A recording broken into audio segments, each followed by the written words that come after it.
निज स्वरूप को परम रस जामे भर्यो अपार। वंदो परमानंदमय समय सार अविकार। कुंद कुंद मुनि चंद्रवर अमृत चंद्र मुनि। आत्मरसी बनारसी वंदो पद अरविंद। नाटक समय सार ग्रंथ जो कि पंडित बनारसी दास जी ने लिखा है, उसके सर्व विशुद्ध द्वार अधिकार पर हमारी चर्चा चल रही है। और ये सर्व विशुद्धि द्वार में जो आने वाले प्रकरण हैं वो एक तो अनेकांत और शाद्वाद वाले जो अब हमारे प्रकरण बचे हैं, और एक ज्ञान और ज्ञेय की भिन्नता वाला प्रकरण जो कि अभी तक समयसार ग्रंथ में नहीं आया था, वो एक मुख्य प्रकरण इसमें आएगा। और अंतिम के छंदों में ज्ञान और वैराग्य की शक्ति संबंधी चर्चाएं इस द्वार में आने वाली है। आज हमें 40 नंबर के छंद से चर्चा प्रारंभ करनी है। कल हमने बात कर ली थी, वो थोड़े 2-3 छंद बनारसी दास जी के जो थे कि दुर्बुद्धि कैसा होता है, क्या क्या करता है। और आज से जो ये प्रकरण शुरू हो रहा है, ये अनेकांत और शाद्वाद संबंधी प्रकरण है। इसमें आगे के 4-5 छंदों में अनेक मत क्या क्या मानते हैं जीव द्रव्य के बारे में, उसकी चर्चा की गई है। साथ में ये बताया है कि जैन क्या मानते हैं। बाकी के सारे धर्म एकांतवादी हैं और जैन धर्म ही एक अनेकांतवादी है। क्योंकि वस्तु अनेक धर्मी है, इसलिए उसका कथन भी अनेक अनुसार ही होना चाहिए। किसी एक पक्ष को ग्रहण करेंगे तो वस्तु को हम सही निरूपित नहीं कर रहे हैं, उस वस्तु को पूरी तरह हम ग्रहण ही नहीं कर पाएंगे।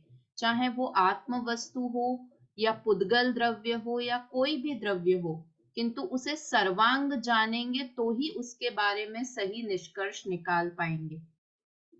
लौकिक में भी किसी व्यक्ति के बारे में एक मान्यता ही बना लें हम, तो हम दुखी होंगे कि वो व्यक्ति वैसा ही है, उसके बाकी गुणों को ध्यान नहीं रखें हम। जैसे शक्कर के संबंध में कि सिर्फ शक्कर मीठी होती है, इतना सा एक पक्ष पता हो, किंतु ये नहीं पता हो कि वो किसी के भी अंदर डिसॉल्व हो जाती है, मिक्स हो जाती है, तो हम उसका उपयोग ही नहीं करेंगे कि वो इटसेल्फ तो मीठी है, किंतु मुझे पता नहीं है कि मैं दूध में डालूंगी तो ये मीठा करेगी या नहीं करेगी, ये उस दूध को मीठा कर सकती है या नहीं, उसमें ये शक्ति है या नहीं। तो किसी भी एक पक्ष को ग्रहण कर लेंगे तो हम उस वस्तु को पूरी तरह उपयोग ही नहीं कर पाएंगे, उस वस्तु को पूरी तरह समझ ही नहीं पाएंगे। इसलिए वस्तु को अनेक एंगल से, अनेक धर्मों से देखना हमें आना चाहिए। तो यहाँ पर बता रहे हैं अनेकांत की महिमा। पहले ये वाला बोलते हैं छंद, उसके बाद इसके आगे के छंदों की चर्चा करेंगे। एक मिनट में।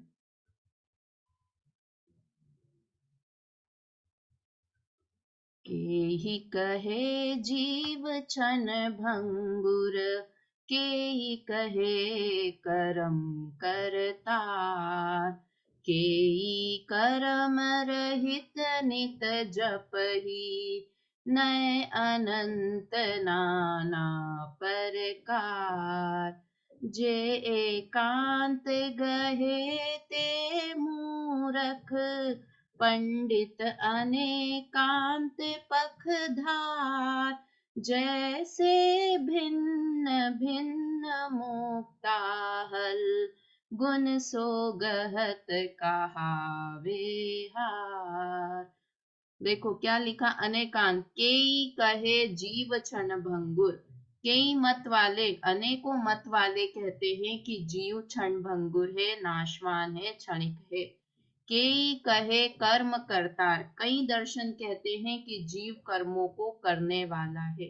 इसमें ये लगाना है कि मात्र एक रूप से कई दर्शन कहते हैं कि जीव मात्र क्षण भंगुर है, ओनली क्षण भंगुर है, वह ओनली अनित्य है, नित्य मानते ही नहीं है। ये एकांत की बात कर रहे हैं ना। कोई कहे कर्म करता, कोई कहते हैं कि सिर्फ वो कर्म को करने वाला ही है, अकर्ता स्वरूप कोई नहीं समझने, ये एकांत की बात है। केई कर्म रहित नित जपई, नए अनंत नाना प्रकार। और कई लोग मानते हैं कि कर्म रहित है, जीव कैसा है, कर्म रहित है। नित जपई मतलब हमेशा, एकांत पक्ष ये इसको बताते हैं। नित जपई मतलब हमेशा उसे कर्म रहित ही मानते हैं। सिद्ध समान शुद्ध ही मानते हैं कि कर्म तो मेरे में है ही नहीं, मैं तो शुद्ध ही हूँ, है ना। फिर क्या है, केई नए अनंत नाना प्रकार। अब नए यानी यहाँ क्या मानना कि नए मतलब न्यायिक मत वाले मानते हैं। नए अनंत नाना प्रकार, या ये कह सकते हैं अनेक जो मत हैं वो अनेक प्रकार से जीव को कहते हैं। अनेक प्रकार से मतलब एकांत पक्ष को कहते हैं, किंतु अनेक अनेक अनेक तरह से। कोई जीव को नित्य ही मानता है, कोई अनित्य ही मानता है, कोई एक ही मानता है, कोई अनेक ही मानता है, कोई कर्ता ही मानता है, कोई सर्वथा अकर्ता ही मानता है। मतलब एक पक्ष को ग्रहण करते। जे एकांत गहे ते मूरख, पंडित अनेकांत पक्षधार। किंतु जो भी व्यक्ति अगर एकांत पक्ष को ग्रहण करता है वस्तु के, तो वो मूर्ख है। और समझदार व्यक्ति, पंडित मतलब समझदार, समझदार व्यक्ति वस्तु के अनेकांत पक्ष को धारण करता है, निर्धार पक्ष को धारण करता है, अनेकांत पक्ष का निर्धार करता है। जैसे भिन्न भिन्न मुक्ताहल गुण सो गहत कहावे हार। जैसे अनेक बिखरे हुए मोती हो, मुक्ताहल मतलब मोती, अनेक बिखरे हुए मोती हो तो वो कोई काम के नहीं है, किंतु अगर वो एक धागे में पिरो दिए जाएं तो वो हार बन जाते हैं। वैसे ही अनेक पक्षों को एक एक एक एक ऐसे अनेक पक्ष को ग्रहण कर लिया जाए तो वो अनेकांत रूपी हार बन जाता है ना। अलग अलग मोती की कोई कीमत नहीं, क्या यूज है, एक एक मोती हो तो वो यूजलेस है, एक अकेले मोती का क्या करोगे, किंतु उसे अगर धागे में पिरो दिया जाए तो वो हार बन जाता है। वैसे ही अगर एक एक पक्ष को, कि वस्तु नित्य है एक पक्ष, वस्तु अनित्य है दूसरा पक्ष, वस्तु एक है तीसरा पक्ष, वस्तु अनेक है चौथा पक्ष, वस्तु कर्ता है एक पक्ष, वस्तु अकर्ता है दूसरा पक्ष, ऐसे सारे सारे एक एक पक्ष को इकट्ठा करके एक हार बना दिया जाए तो वो अनेकांत रूपी हार है ना। इसलिए हमें वस्तु को सर्वांग ही ग्रहण करना है। आरती जी पढ़िए इसका अर्थ।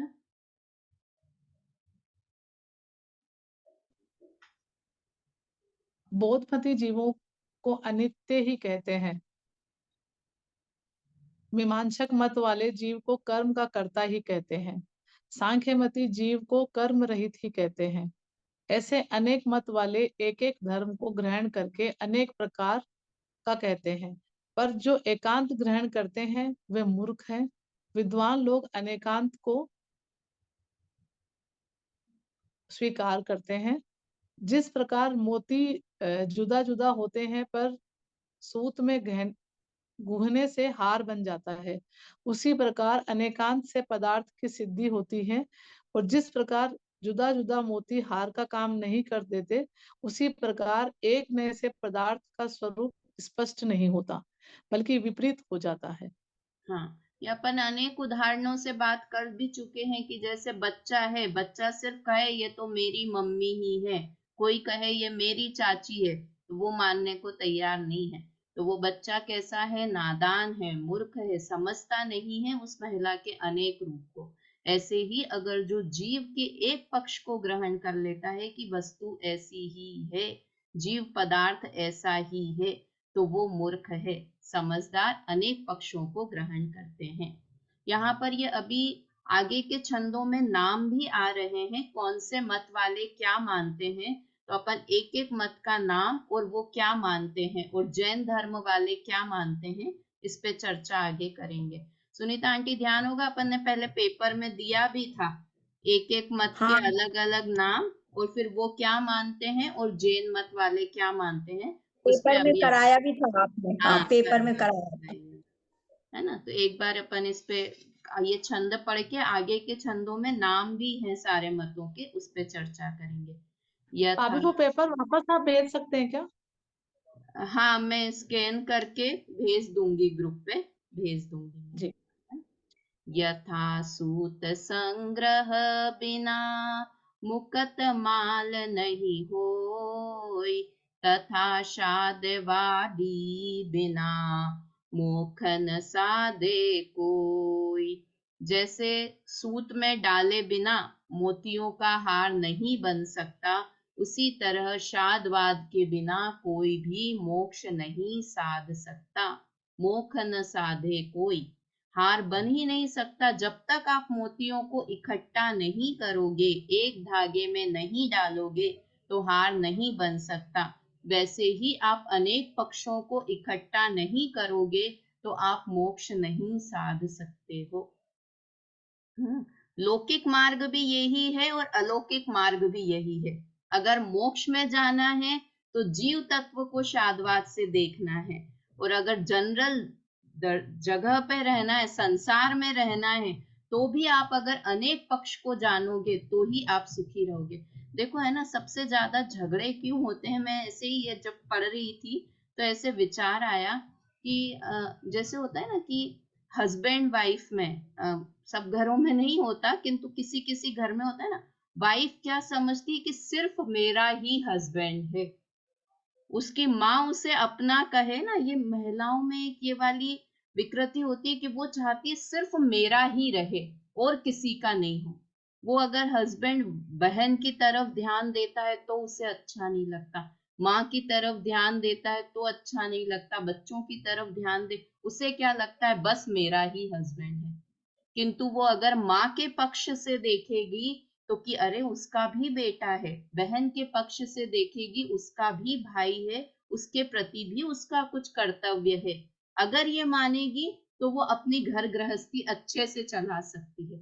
और उसे सिर्फ मेरा ही है, एक ही पक्ष की, ये सिर्फ पति ही है, बेटा नहीं है, भाई नहीं है, किसी का जमाई नहीं है, जो भी चीज जितने भी होते हैं वो नहीं मानेगी तो वो दुखी रहेगी, खुद भी दुखी रहेगी और परिवार को भी दुखी रखेगी, है ना। तो अनेक पक्ष से वस्तु को देखेंगे तो मोक्ष मार्ग भी सदेगा और संसार में भी रहना आ जाएगा, है ना। सही। भाभी अगर कई घरों में मैंने देखा है कि हस्बैंड खाली बहन और माँ पे ही ध्यान देते तो भी झगड़े हो जाते हैं, तो हाँ इसका क्या हाँ, कारण, इसमें क्या करना चाहिए फिर?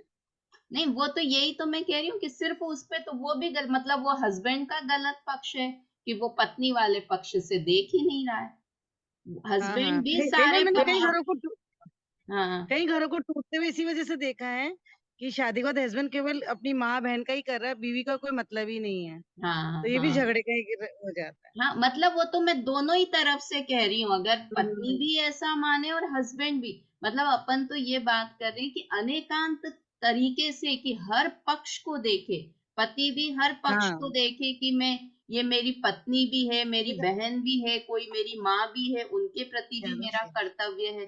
सबको देखा क्या तो वो भी परिवार को खुश रखेगा, और पत्नी भी सब पक्षों को देखेगी तो भी परिवार को खुश रखेगी। हाँ, हर हर रिश्ते में बैलेंस का होना बहुत जरूरी होता है। बैलेंस का, हाँ, वही वही बैलेंस, बैलेंस का होना, इसी का नाम अनेकांत है, बैलेंस का बस जहाँ होना, बैलेंस हो ना दिक्कत, वहाँ कहीं बैलेंस हो वहाँ दिक्कत कहीं नहीं, दिक्कत आ ही नहीं सकती है। दिक्कत आ ही नहीं सकती। तो वो बैलेंस होना वो संसार में सुखी रहने का कारण है, और जीव द्रव्य के बारे में बैलेंस रखना कि हाँ मैं भाव कर्म को करने वाला भी हूँ, हाँ मैं भाव कर्म को, मेरे भाव कर्म है ही नहीं, दोनों चीजों में बैलेंस रखेंगे, है ना। मैं तो बिल्कुल, सिद्ध के हाँ। समान शुद्ध ही हूँ ऐसा भी, ओहो अभी तो मैं अत्यंत दुखी हूँ ऐसा भी, दोनों चीजें, मैं हाँ, सिद्ध के समान शुद्ध हूँ बिल्कुल, भगवान आत्मा हूँ, मैं भगवान हूँ बिल्कुल, और अभी ओ कई बार हो मेरा आत्मा कितना दुखी है, चारों गति में परिभ्रमण कर रहा है, दोनों पक्षों को तो कोशिश करते रहेंगे, है ना। तो बस इस, जीवन में अगर ये समझ जाए ना अपन दीदी दीदी हम्म, कि ये जीवन में व्यवस्था होने के लिए रिश्ते बनाए गए हैं, इसको अपना मानना अपनी गलती है हाँ ना। तो जीवन की एक व्यवस्था है। सही है, सही, मतलब वही मैं कहती हूँ, ये जैन धर्म अपन समझेंगे ना तो इससे हमारा हम्म, पारलौकिक जीवन भी व्यवस्थित होता है और लौकिक जीवन भी व्यवस्थित होता है। सारे ही हाँ चीजों में अनेकांतवाद ले लें, उपादान निमित्त ले लें। उपादान निमित्त पे पहले मैंने एक आध बार ली थी क्लास। तो हमारा लौकिक जीवन उपादान निमित्त समझने से कैसे अच्छा हो सकता है, सही हो सकता है। मतलब जैन धर्म के सिद्धांत हमें हर तरफ से खुश रख सकते हैं, हर खुश रख तरह सकते से हैं, खुश रख सकते हैं, किंतु उन सिद्धांत को समझना तो पड़ेगा ना। समझना बहुत जरूरी है। हाँ अपना तो अभी बोलना नहीं चाहिए अपन को, अपना धर्म में आडंबर ज्यादा होने की वजह से धर्म की जो वास्तविकता ना विलुप्त होती जा रही है। हाँ हाँ हाँ, इतनी ज्यादा तो वो दिक्कत होती है। इसीलिए जो हम क्लासेस पढ़ रहे हैं ना, इसीलिए पढ़ रहे हैं हम क्लासेस, कि हम ऐसा नहीं हो जाए कि सिर्फ ढोंगापंथी पोंगापंथी में रह जाए, कि सिर्फ पूजा कर ली और अपने आप को धार्मिक समझने लग जाए, बा- सिर्फ भाभी शिखर आज जी मेरी की यात्रा कर ली और अपने हम्म, आप को कि हमने बहुत महान काम कर लिया। उसके अर्थ को समझना, मत को समझना कि वास्तव में कैसी है वस्तु, ये समझना बहुत जरूरी है ना। चलिए इसका अर्थ और भावार्थ पढ़िए, अर्थ पढ़िए, बेला भाभी पढ़िए अर्थ।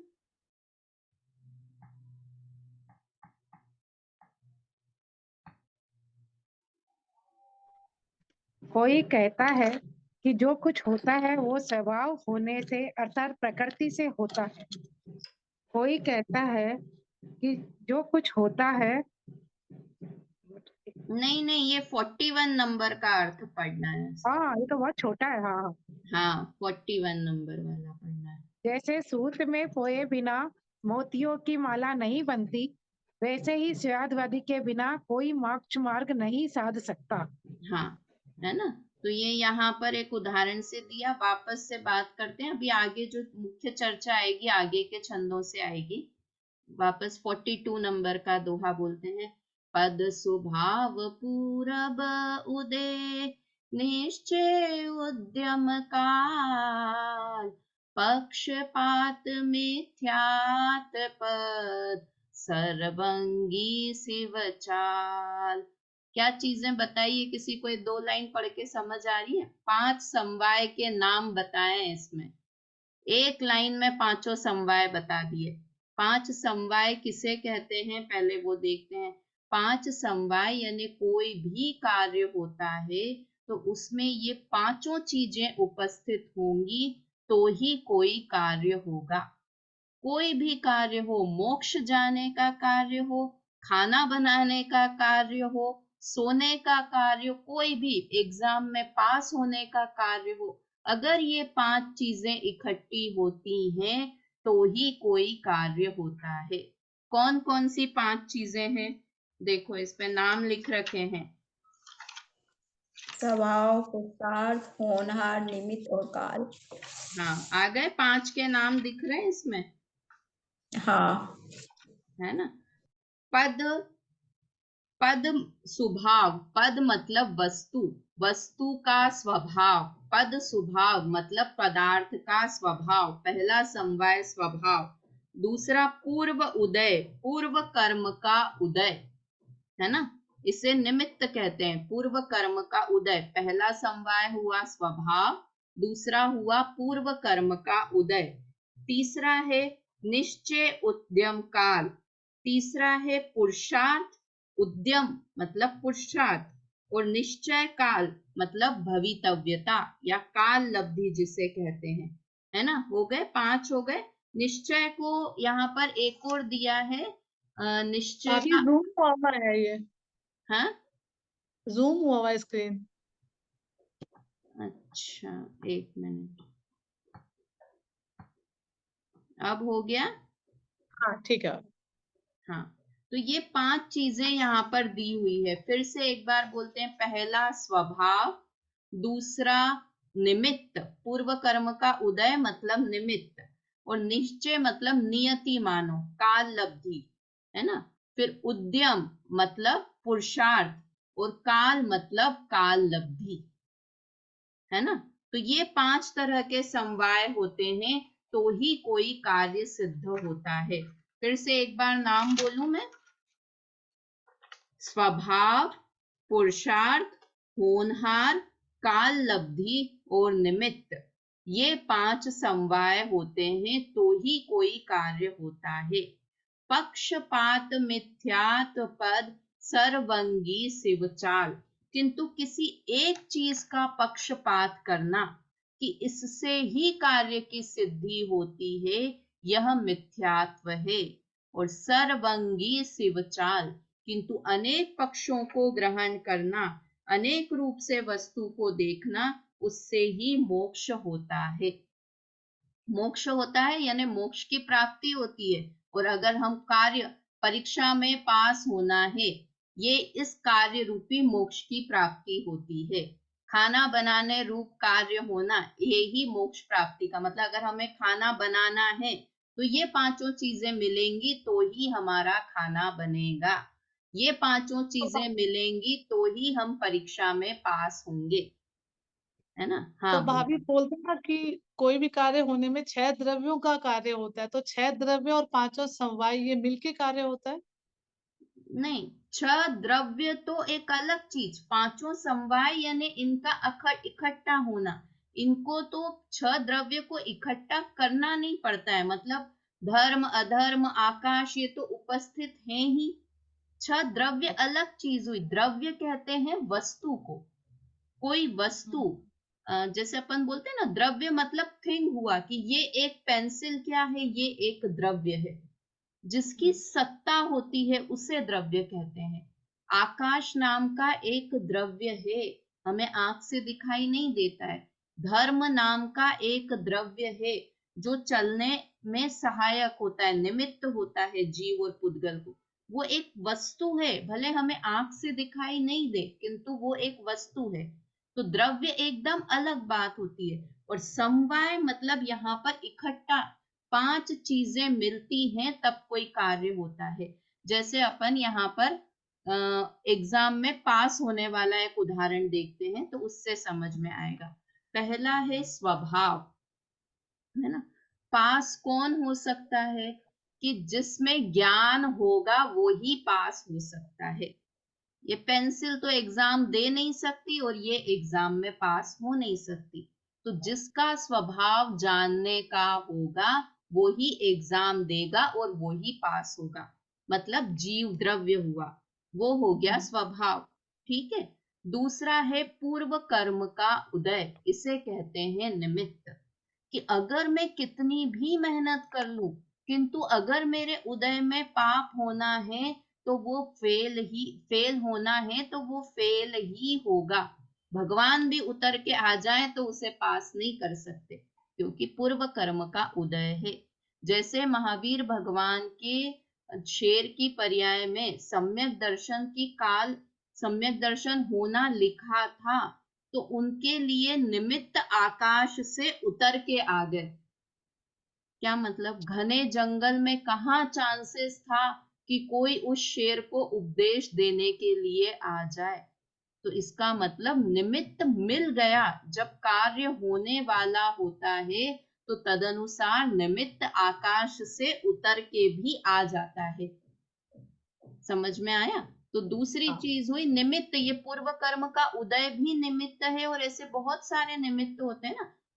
निमित्त बहुत उदासीन निमित्त, प्रेरक निमित्त, ऐसे बहुत तरह के निमित्त होते हैं। अभी अपन उतना डिटेल में नहीं जाते। ठीक है।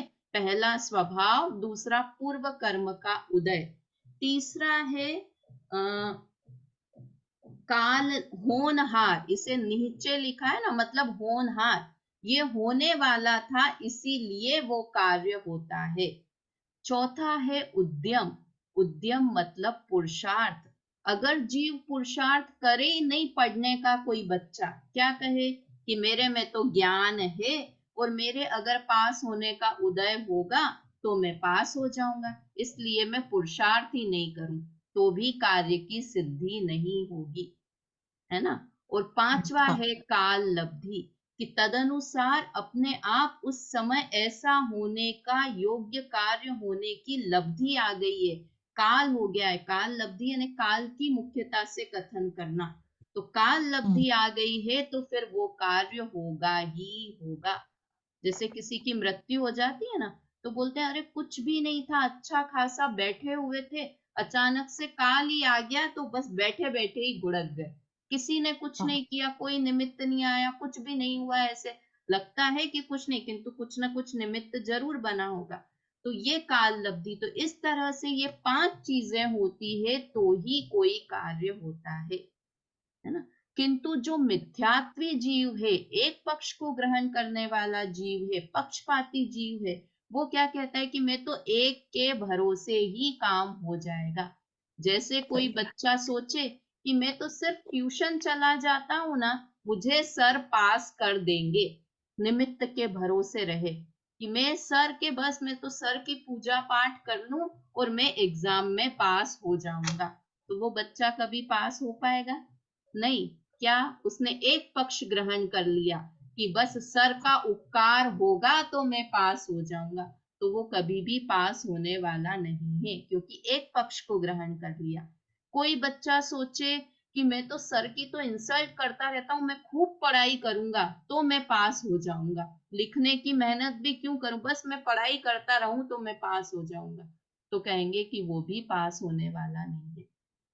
कई बार हम कोई कार्य करते हैं ना, तो हम कहते हैं, हम जैसे हम सम्यक दर्शन के लिए पुरुषार्थ भी कर रहे हैं, क्लास सुन भी रहे हैं, सम्यक दर्शन हम कर सकते हैं, क्यों? क्योंकि हम संगी पंचेंद्रिय हैं, ये हमारा स्वभाव है ना, ये स्वभाव वाली चीज हुई कि हम संगी पंचेंद्रिय हैं, इसलिए हम सम्यक दर्शन भी कर सकते। तो भी मुझे सम्यक दर्शन क्यों नहीं हो रहा है?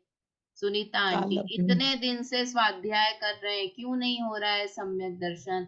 कि अभी काल लब्धि काल नहीं लब्धि हुई नहीं। है। काल लब्धि को स्वीकार करना ये सबसे बड़ा पुरुषार्थ है वास्तव में, है ना। तो ये 5 समवाय, किंतु पक्षपात, मिथ्यात्व के पक्षपात वाला अगर एक पक्ष को ग्रहण करेगा तो कोई भी कार्य की सिद्धि नहीं होती है ना। और ये अन्य मत वाले एक पक्ष को पकड़कर बैठ जाते हैं कि हम तो स्वभाव से ही मुक्त हैं, इसलिए मुक्त होने का पुरुषार्थ ही नहीं करते हैं, है ना।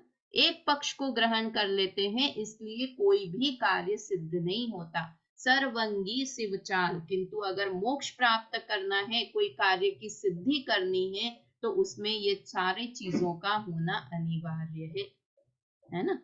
बीना आंटी पढ़िए, 42 नंबर का अर्थ पढ़िए।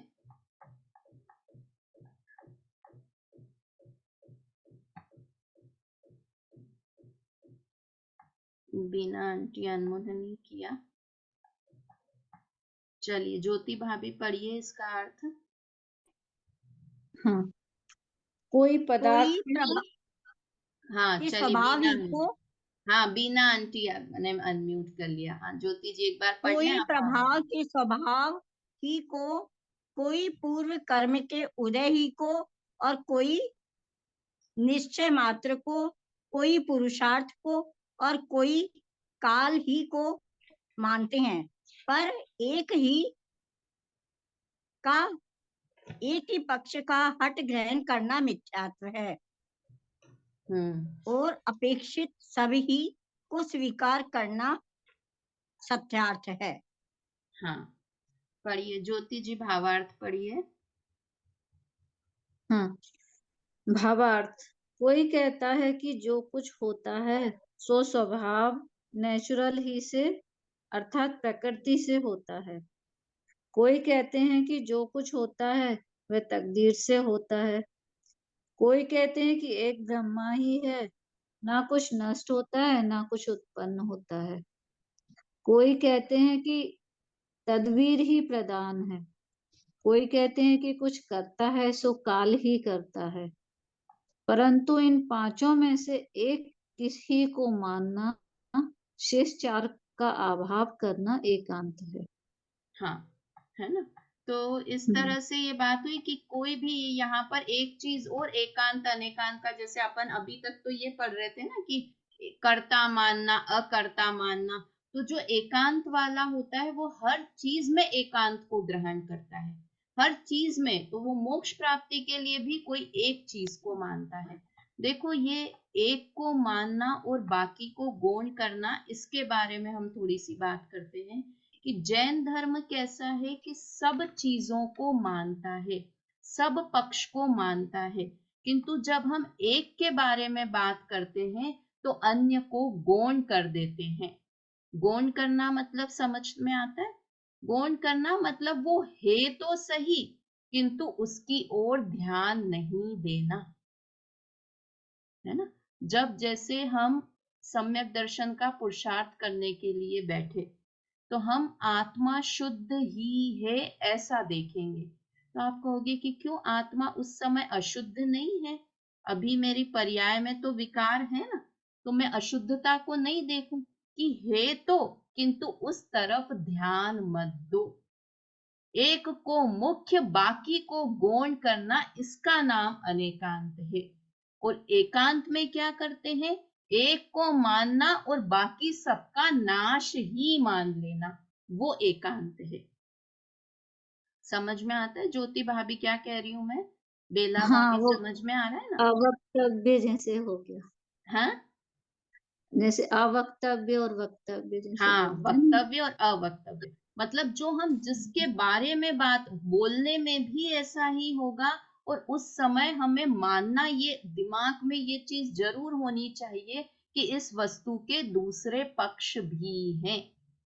जैसे हम एग्जाम देने जाते हैं, हम कितने समझदार होते हैं कि हम मैथ्स का एग्जाम है मेरा आज, तो मैं मैथ्स के ऊपर कंसंट्रेट करूंगी, पूरा अपना ज्ञान मैथ्स पर लगा दिया।